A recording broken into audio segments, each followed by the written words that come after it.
Welcome back to Keeping Up with the Chaldeans. I'm your host, Omar Binno, along with my co-host, Anthony Toma, and the beautiful Frances McCullough. And she is here today to go perfectly frank with us on all type of conversations that has to do with her new book. Last time we had her, her book was in the works. Now we've got it out and about.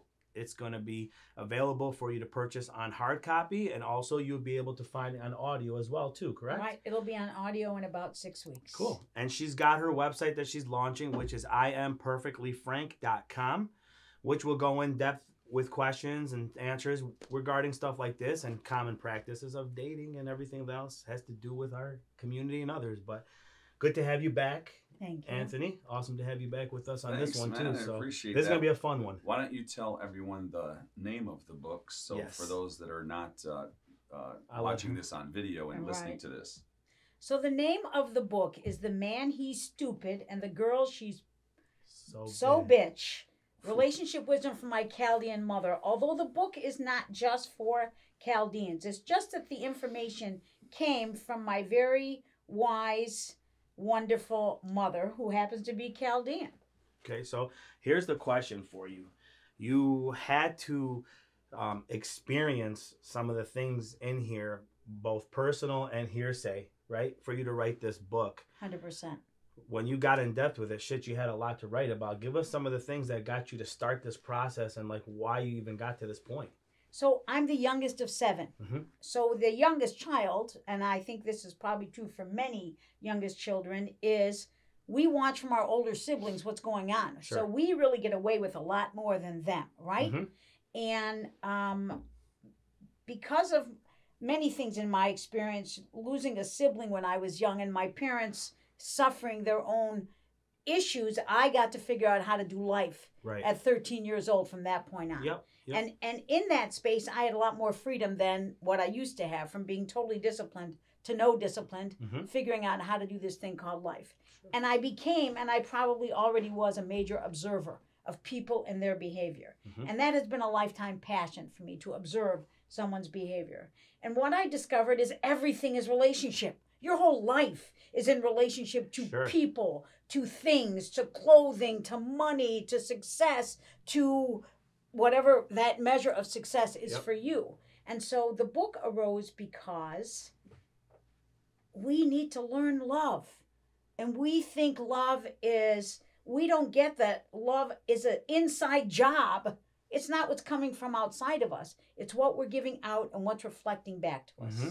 And when we can observe that, we can Sure. give up some of this judgment that we were raised with. True religion is without judgment. True religion in our time today sits in a need to control the people. And Mhm. so we're going to use fear and judgment to control the people. Sure. There's nothing wrong with that. Yeah. It's just that's the way. Mhm. But for some of us, we question it. We go, that doesn't feel right to me. That's okay too. Although religion would set a weight of judgment upon that. Sure. What if it didn't? What if Sure. you could let go of the fear? What if you could explore and learn? Because Aramaic is what the original Bible was written in, Aramaic and Correct. Greek. And in Aramaic, the word sin means nothing more than mistake. And the mistake is never the problem. The problem is the repetition of that mistake. How do I know it's a mistake? Doesn't feel good to me. Mm-hmm. Okay, but just because it doesn't feel good to you doesn't mean it's wrong. Let's use what's happening in Michigan today and the rest of the United States. Marijuana is terrible. It's going to make you sick. It's going to kill you. You can't use it. I'm not going to Mhm. let my kid, right? To today, it's legal. All of a sudden, it's okay. That's interesting. So there was a time of rule where it was no longer, it was a criminal. You were bad, and Right. people put that heavy weight on you. Right. Now it's acceptable, and Because they There- changed perception. because they've changed perception, and that's the key. You see, spirituality and religion, I believe in God. I tend to call God source energy or God. I don't care. I've read many religious books because I couldn't understand why people would get mad at this source energy because this one passed away or this one did this. Source energy, God gave us free will and choice. Can we rise out of this place in glory? When I make a mistake and something doesn't feel good to me, and then all of a sudden I go, I guess it's really not a mistake, and I rise up and I feel good. Am I walking in the light of this source energy of God. Sure. Right now, you no longer have this, view of people that smoke weed. Maybe a lot of people still do or use these kind of substances, but people would accept you as an alcoholic before they would accept you as someone. And so it's how do I rise from that space within me without the government deciding, can I rise in that space? Do I find fault with it? Do I judge? Do I need to judge? And how is judgment serving you as a person? That's where this book came from. It's funny, so I want to play off that a bit. It's like what you're saying is, I've had that experience personally, and it was rough. I dated someone who I was really good with, and the dad just knew that I smoked cannabis and that I was involved in the industry, okay? And he just didn't care for it. He wasn't about it. He didn't like it, this and that. Well, I mean, let's be real. It doesn't matter how it goes out. The person's now married, and the person that they're married to is actually a full-blown gardener, and everybody knows it and is in the industry heavy. Mm-hmm. But the dad accepts it now. You know what I mean? Because there's a difference to it, like you're saying. And I think, we can play off the whole chromosome, like our chromosomes, right? Women have theirs, we have ours. We break things down differently, right? The moms that we grew up with, they weren't your normal chromosomes. Their emotions were much stronger than your average American woman, okay? And we couldn't date in general. Finally, when I was able to date, and to expose it and say, listen, I'm not going to date you unless you tell your parents. I'm not going through this bullshit. We did enough when we were younger. So again, like you said, stigmas hold, stigmas roll, and stigmas will click. And then we get bashed on that we're looking for Barbies these days when we're not. We're looking for a beautiful woman with a great soul who can just help us. And why can't Barbie or beauty be who you are and not just the way you look? Right. Why do we have to get stuck in I need to paint this picture instead of see me for who I am and allow me to date you because something about my energy is attracted to your energy, right? Maybe it's the way you dress. Maybe it's through your brain. I don't care if you've been to college or not. Maybe I love your compassion, your empathy. We get so caught up in judgment. We get so caught up in judgment. I went to California when I was young, okay? I don't want to tell how old I am, even though most of you know. I went when I was young. When I came home, my father said to me, they're talking about you. I'm like, who's talking about me? And he said, people. I said, what people? And he started telling me the people. And I said, I don't know these people. He said, but I do. And he said, and that bothers me. I said, Dad, I'm sorry, but these people aren't making my life. Okay? And then he said to me, they said this, this, and this. And I'm like, but none of that's true. Doesn't that matter that none of it is true? Right? And so he rose in this place of shame. And he rose in this place of it matters what other people say outside of me. And I looked at him and I said, what do you think? He said, I know you. I raised you. Those words blew my mind. I raised you. I know who you are. And when you think about it as parents, our children learn 99.9% from what they see in us. Not what we say, but what they see in their parents' behavior. So I was no longer Chaldean marriage material. That's it. My dad said, I said, I don't even want to get married. What's the difference? I'm not ready yet for this. Like, I'm still in self-discovery. Like, at this time, I think I was 24 or 25 years old. And I had not thought of marriage as something for me. I'd even been asked to be married from a couple of guys. And it's like, marriage, like, I'm not sure that I can do that yet, And I recently had a gentleman reach out to me and he said, do you remember when you were younger and I said to you that I wanted to have, I thought about marrying you and you said to me, I'm not marrying you until I have sex with you, right? And I was one of those girls that didn't have sex young because I was raised in this family, right? Today that's very different and I'm so happy. I'm so happy that we are exploring a little bit. I'm so happy that we're testing the market because when you are in a relationship, it requires a sense of openness, a sense of self. If we continue to come into these relationships from my time, where no, you can't do this, no, you can't do that, you have to kiss his ass, he doesn't have to kiss your ass, do whatever he tells you. Wow, Mm-hmm. Okay? Now, for many people that worked, but I'm promising you, for as many as it worked, that same many it didn't work. Sure. Okay? That same many it didn't work. Today, we must ask each other questions. Okay? It does not matter if you're college educated or not. Intelligence has nothing to do with books. True. It has everything to do with you being curious and interested and wanting to find out information. Mm-hmm. Everything. Mm-hmm. So in a relationship, find out information. Ask questions. It's kind of different for the three of us sitting over here, because being that the first up in this country, we had it different.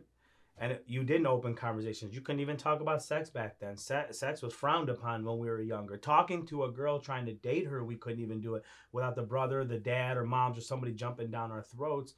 Today's day, you have that open, the conversations are there. And now I see it at a younger age, male, females interacting more, where we did not have that in our community growing up.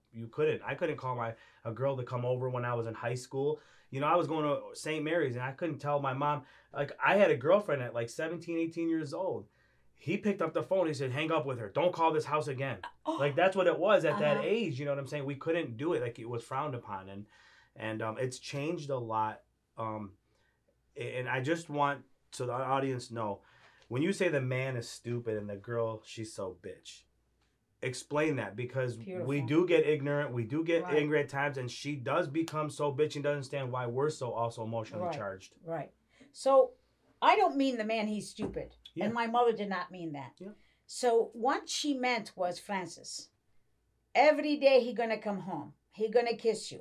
You got the baby he running. You making the dinner. The jar it break on the floor. The man, he can't see nothing until you tell him, honey, I break the jar. The baby he's running. Because the man, if he don't have the file out, the men are very linear. If he's not looking at it or thinking of it, he can't see it. Mm-hmm. He's just doing his thing, right? And women get all upset.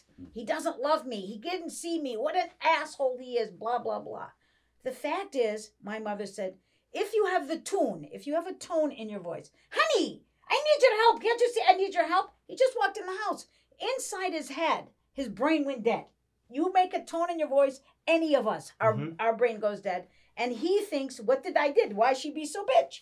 Right? So for a man, it's just ask me. I'll give you everything you want. Yes. But tell me exactly what you want. Don't decide I'm going to know. And don't think because you told me yesterday, I'm going to remember today. Correct. Ask me again today. But don't ask me if, I can't believe you can't remember how to do this. Would you please do this? How do I have to ask you every day? You can't say, honey, I've asked you this every day. Could you please do this again today? Women get upset because they think, why do I have to change? But you're not changing. I'm not changing. Right. I'm simply changing the way I do what I do, my behavior, in order to get what I want. By the way, how selfish is that? Yeah. I know that I'm going to get a response from you if I'm calm. Now, I'm loud, okay? So I have to catch myself because sometimes loud seems tony, right? So I have to go, hey, honey. And my husband is my exact opposite. The boy doesn't swear. He doesn't fart. He's just the most calm, sweet, wonderful. He's the perfect person for me. I'm exactly his opposite. That's why I'm partners with him. That's the perfect. Right. No cussing, no nothing. He's my John. He's my man. But he accepts you. What if you had a woman like him that accepted you? What if you had a woman that was your person and she was that opposite? Wouldn't that be nice? What do you think, 18? And Would we win? Yeah. I guess. And what if you could enjoy her? It's not Brokeback Mountain. Right. Yeah. No. See, and guys in relationship, you guys don't have tone. Women, we do. We can be such bitches, man. Women with women can be, they get very contentious and very jealous and very, I remember my mother saying to me, I said, Mom, they're talking about me. My mother goes, they're jealous. I go, I know, I don't like it, Mom. She goes, no, it's good. I said, why is it good? If they talk about you, it's good news because you have something they want. She said you should witty when they don't talk. I'm like, seriously? And I got to tell you, there's so much truth to that. What if jealousy is a deadly sin? And by the way, there was a cardinal, I don't know when, in the, 13 1800s that decided that these deadly sins that were written by a great philosopher, and I'm sorry, I don't have the accurate information for you, and he said, I'm going to make these deadly sins in the Bible, in Catholic, right? And so we have envy, greed, gluttony, sloth, lust.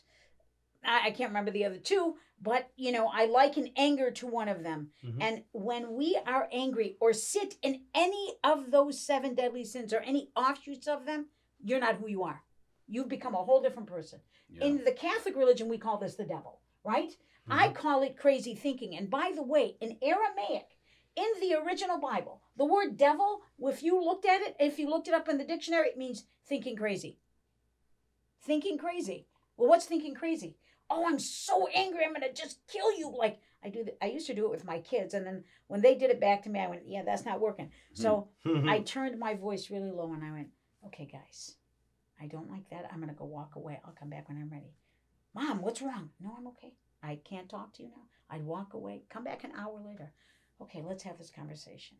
Listen, buddy, that doesn't feel good to me what you just did. These are the rules of society. Well, why do we have to follow society? I don't want to go to school. I hate doing homework. I'm like, I get it. Like, why do you're in school 8 hours a day and now you have 4 more hours of homework for what? Did they teach you? Because if they taught you, you might use it instead of do homework, right? But if they taught you, are they actually teaching you? And then I was just with someone that used to be a teacher, and to respect her, she said, I left the teaching because of all the standardized stuff. Now the kids have to learn this, and this. My son is in the 10th grade. Why do I have to take chemistry? I'm never going to use it. Yeah. It's not something I'm interested in. He refuses to do homework. I said, okay, fine. I'm okay with that. So how did he pass? How did he get to the 10th grade if he refused to do homework all these years? He didn't refuse to do homework all these years because we had a sense of control from kindergarten to 8th grade. Mm-hmm. Okay, if they get into 9th grade, they start to rebel. 10th grade, they're done. Okay, now that's not every child. That's right. My child. Well, okay? I'm asking because my child is the same way. Listen, and if that's my son, and then my daughter's like falling right behind. If the school's not going to pass them, there's a problem with the school, not your child. Let's talk about that. So I went to the school and I said, listen, I'm not sure how much homework you're going to get from this guy. Why don't you ask him questions? He's not interested in this subject. He has no use for this subject. The government has decided he has to take this subject. Let's empower him where he's at. He likes biology. He likes the growing of plants. Take him there. He doesn't like algebra. Take him to basic math. What if there's a curriculum that's already set? It's their curriculum. Also. It's still the school. It's still the government. I went to the school. I said, this is where he's at. Well, I'm not sure we can graduate him. Are you kidding me? Should I take him out of school now and get him a GPA? Well, he's going to need this stuff. I don't think so. Because when you go and learn about a GPA, they just need the basic stuff. My daughter went to an alternative school because she had erred on a lot of anxiety.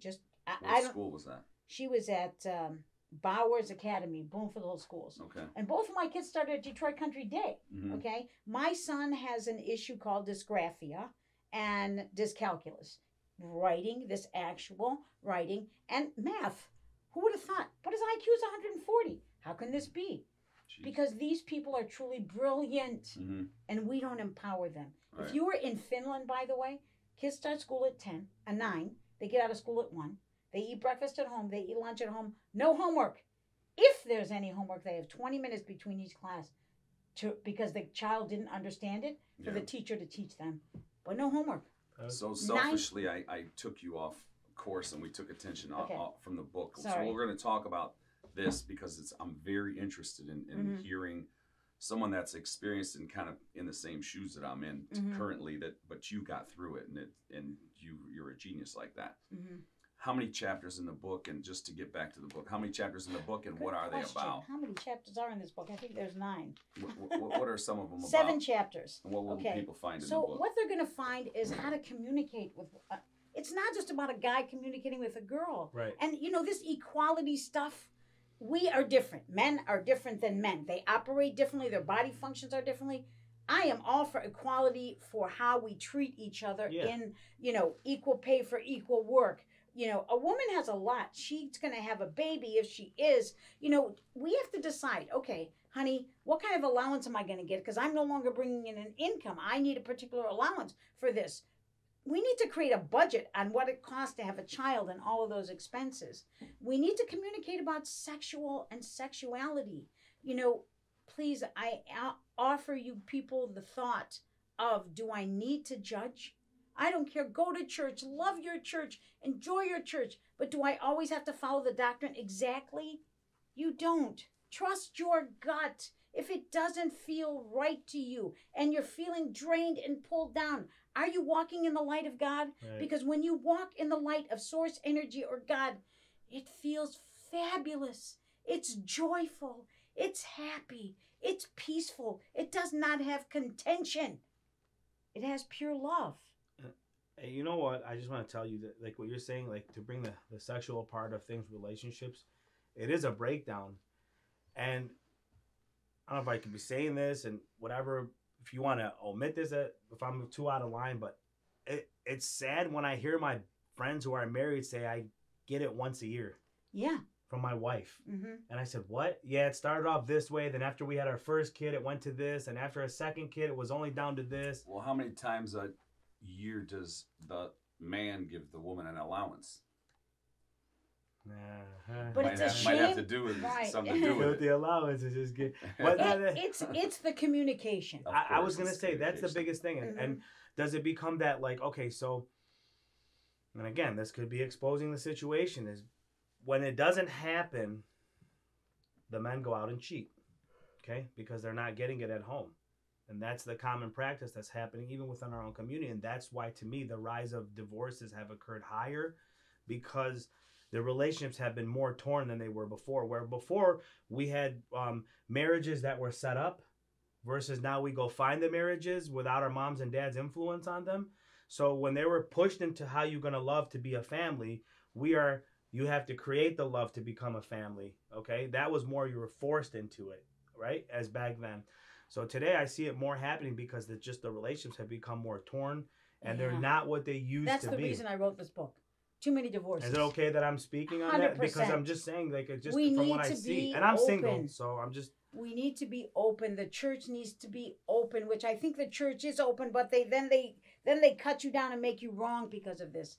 Listen, women get attitude and they don't, and then it builds and it builds and it builds, right? Yeah. Because they've decided, because they don't understand how the man's brain operates, that you don't love me because you didn't do this for me. It has nothing to do with love. It has everything to do with he didn't do it for you. Yeah. Stick with the facts. Why didn't he do it for you? Because he doesn't operate that way. Some men absolutely don't like giving gifts.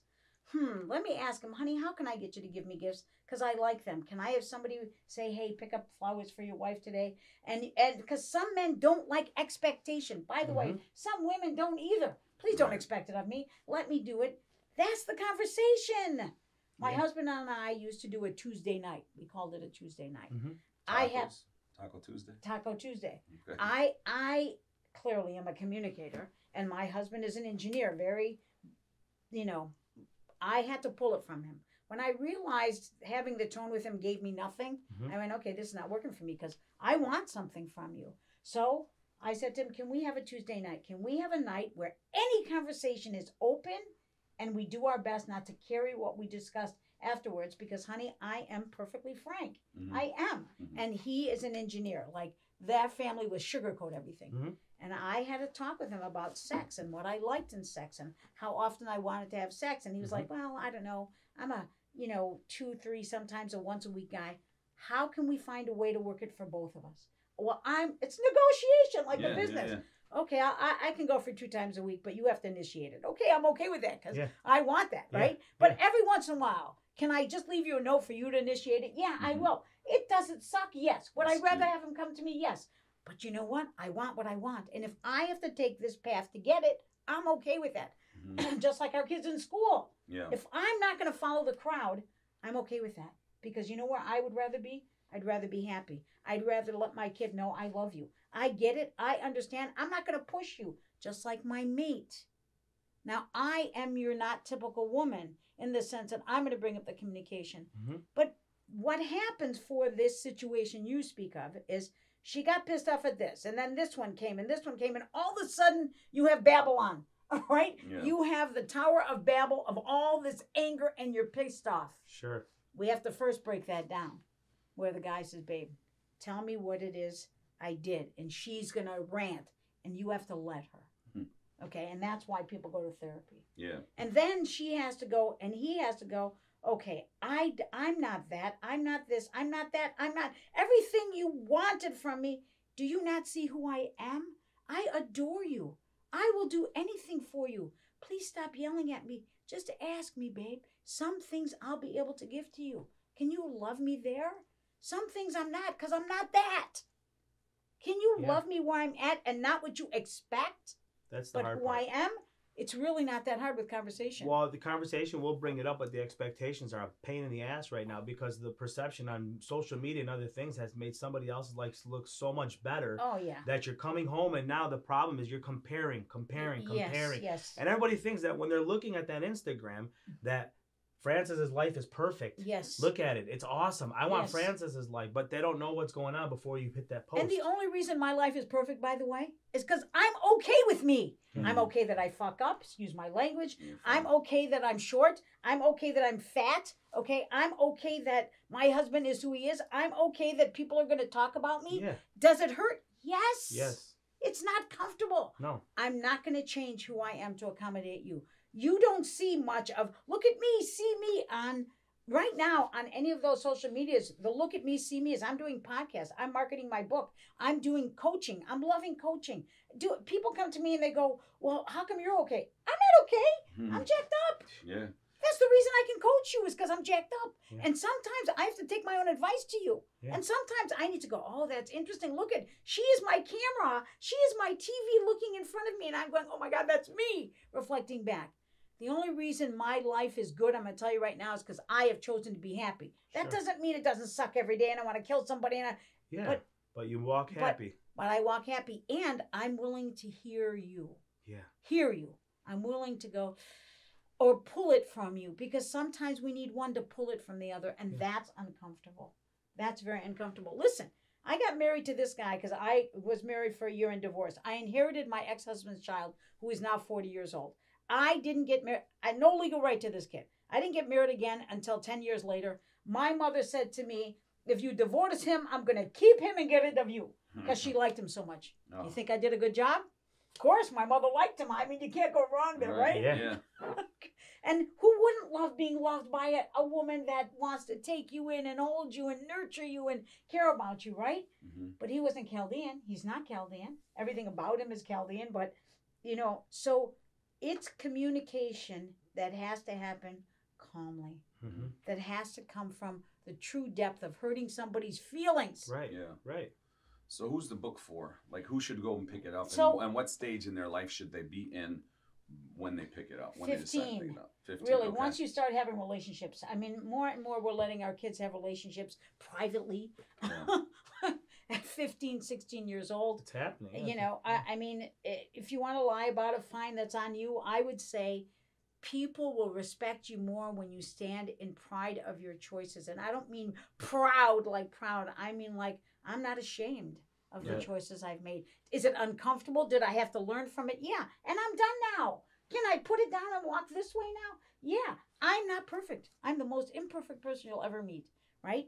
This book is for both men and women, mostly for women. I want women to not leave their men because he didn't buy me gifts every year. And you know what? But the guy that cheats on his wife all the time, can I have a conversation with you, baby? I don't want to do this. I get you're hurt, but you played a role in it. Yeah. You played a role in my behavior. I'm not making you wrong or bad. Mm-hmm. I'm just saying I tried coming to you, but I didn't know how to communicate with you. Because when I tried to communicate with you, you got all upset. This is the woman's perspective? This is the woman. This is the man comes in and he wants to talk to you about his feelings. Mm-hmm. The woman is all pissed off and has a tone in her voice. What's going to happen to you? You're going to go, fuck. I don't want to do this. I'm going to do what I'm going to do. So you're going to back up and get out of the way and back up and back up and back into another person and back up. What if I could have an open conversation? Babe, calm down. Let's work this out. You can tell me truly what's bothering you. Mm. Well, I get all upset when you did this and when you did that and you never help me with the kids and I hate cleaning the house myself. Hire somebody to clean the house, please, I beg you. Don't put it on the man. My husband cannot do handy diddly. He can't. Right. Okay? I'm hiring somebody. other things, okay? So our intimate level is different. I got to talk to him every once in a while. Hey, dude. And boy, whew, he's so happy when he decides to join in because I'm a much kinder person, right? And sex is such a valuable commodity in this world. It's our way of connecting, not just intimately, but there's a language that happens that you don't come from your mouth. Sure. Okay. When you're connected with somebody, they can touch you and the man has an erection. You know what I'm saying? Just because of like how you feel, you know what I mean? How you feel for one another. But then when it comes down to it, when like you're saying you push him to the point that it don't matter what you touch him, what you're wearing, what you're doing, it ain't happening no more. He's already veered the other way because you lost him. And it's like when they get to that point, it's a wrap. And before we used to work on it as a community and say, you know what, we can't do divorce. We can't do let's work on it. Now it's like, quick, let's make it happen, get the paperwork ready. I'd like to offer you one last thought. Yes. The last thought is for both men and women. The best foreplay is a really deep, good conversation. You have a deep, good conversation with somebody, anybody, even your child, it lights you up. You feel free. I don't have to hold this anymore. I'm sorry I hurt your feelings. And then we talk about that some more, and you have this, I'm free. I can experience love. What are the baby steps in leading up to that deep conversation? It's simple. Baby, I want to have a conversation with you that's completely open. Our feelings may get hurt, but we have to leave those feelings in this time of communication. And we have to keep the door open to have a communication like this again. I'm not trying to hurt you by telling you that your green socks just don't work, baby. Okay? I'm not trying to hurt your feelings by telling you that, you know what, you're working so much and I need your time. I'm not trying to tell you that you're frumpy and you need to shower more by hurting your feelings. I don't want to tell you that, you know what, I would like to see you work out because you're so beautiful. At least dress nice for me, would you? It's going to hurt their feelings. Yeah. And I'm talking even worse stuff. I don't like sexually when we do this way. Can we try something new? You know, I don't know. It's going to be uncomfortable. Be okay with being uncomfortable. That's what I would say to you. Relationships are fabulous. Right. It's a shame that we can only take them to friendship and not take them to further. Yeah. And we don't have to be intimate to take them further. But when you make a commitment to somebody, that intimacy, that sex is a very valuable commodity. Yeah, it is. Yeah, it is. It can keep people together. It can break them apart. Really, that's how powerful it is.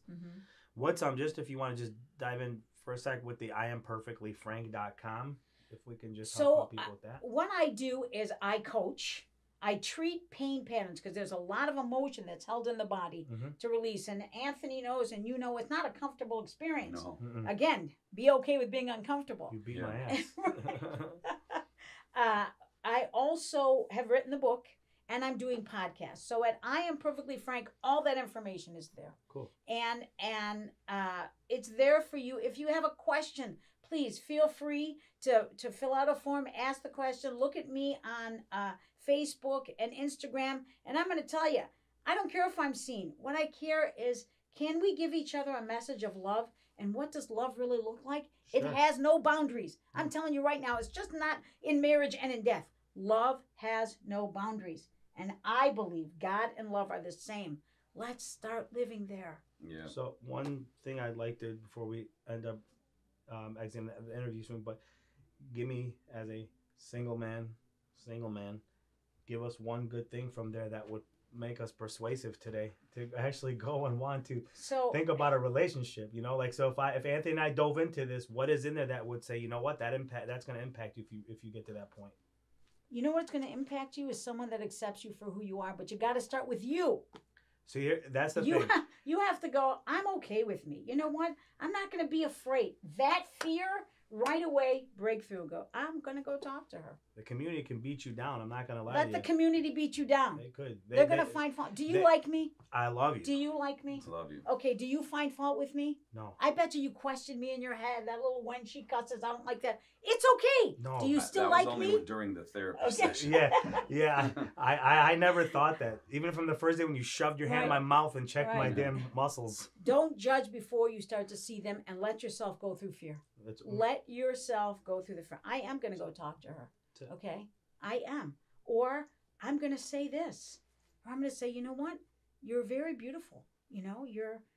I mean, the last thing you want to say to a woman is your ass is big, but today that's good. But I like big ass. Well, yeah. Say, where's Omar when you need him? He just comes up every morning. He says, I like big butts, and he just walks out of my room. So here's the thing that I'm gonna do. To ask you. You mentioned somebody, so just let that person know that I'm not stupid and she's not a bitch, and maybe we can make something happen. So exactly, take the risk. Yes. You guys, all of us, men, women, take the risk. Women expect men should come to me. Why? You guys are just as afraid as the women. Especially today. Yeah, that fear is not God. It is not love. It is darkness. Yep. What is love? Is it uncomfortable? Uncomfortableness is going to arise in your whole life. I dare everyone. What's uncomfortable, do it anyways. And if you find out it doesn't work for you, it's not right or wrong. That didn't work for me. Back up and do it again. Good. Awesome. Well, we could go on for hours and hours and hours and hours and hours, and we wouldn't run out of things to talk about. So let's wrap this one up and continue maybe offline, or maybe I'm going to sign up for one of your coaching sessions. I really like your mind, your thinking, the way you lay everything out, and you're very eloquent and articulate, and it comes through, and it makes everybody feel good. Thank you. We thank you for that. Eloquent, I like that. Just for the record, they decriminalized mushrooms in Detroit yesterday. Yes, Did they? Yes, they did. Yes. And that's some of the things that people are That's a dabbling to topic I'd open love their to mind, go. because it's taking that PTSD away. It's taking That's their my shit. You can do Yep. that Pepperoni also mushroom. with Huh? meditation. a little mushroom. Please, on pizza. What- if anybody chooses to take that route, please make sure that you're in a guided environment and not alone, Yeah. because you're going to be afraid, but if you're guided, you got somebody there with you. Yeah, and in So clarity. I beg you for that. And thank you so much, guys. I'm very grateful. I love Thank being you. with you. Thank I you. love, let's just hang out. Yeah, what do okay? you mean? Well, so you did extend an invitation for us to come on to your podcast. Yes, and we'd please. love for that to happen. I would love that. That Awesome. would be so great. Thanks, guys. We're signing off. Thank See you. you guys. Don't Go forget, get the book. Yeah, get the Yes, book. please. Yep, here's the book, and The then man, remember. he's stupid, and the ghetto, she's so bitch. Yep. Yeah. And remember, IamPerfectlyFrank.com. You can see all the things this young lady's doing on there. So, signing off, Junior Binno, Anthony Toma, Frances McCullough, and our team of Keeping Up with the Chaldeans on YouTube. Make sure you hit like, subscribe, go to all the audios. You'll hear us on anything: Spotify, YouTube, iTunes, etc. So, we'll see you guys next time. Signing off, and